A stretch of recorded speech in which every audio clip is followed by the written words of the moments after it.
Update status usai keributan di Malang, tingkah konyol Susi ART Ferdi Sambo terungkap. Terdakwa kasus Brigadir J, Richard Eliezer menceritakan tingkah konyol asisten rumah tangga atau ART Ferdi Sambo Susi usai kejadian di Magelang.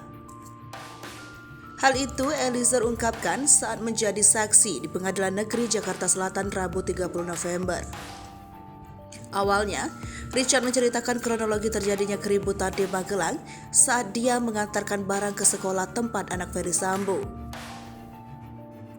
Setibanya di rumah Sambo di Magelang, Richard yang saat itu pernah bersama Ricky Rizal melihat kondisi rumah dalam keadaan sepi. Ricky kemudian langsung ke lantai 2 tempat Putri Chandrawati beristirahat, namun di depan pintu kamar Putri ada Kuat Ma'ruf dan Susi. Richard kemudian mencoba bertanya kepada Kuat apa yang terjadi dengan Putri Chandrawati. Namun, Yosua menjawab dengan agak kesal. Tak menemukan jawaban, Richard kemudian hanya memperhatikan kondisi pasca keributan sambil masuk ke kamar tidur. Saat hendak tidur, dia melihat status WA Susi dengan foto selfie sambil menangis, mulutnya ditempel stiker silang. Susi duduk di samping tempat tidur, nangis-nangis. Tanya ke Susi, kenapa sih, ada masalah apa Susi?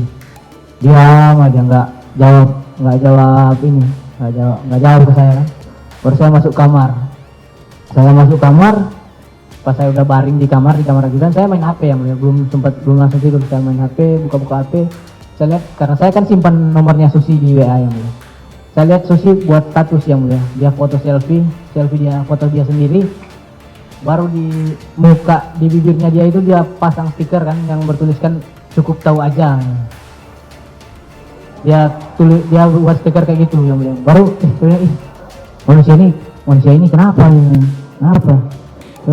Udah, saya taruh HP saya tidur yang mulia.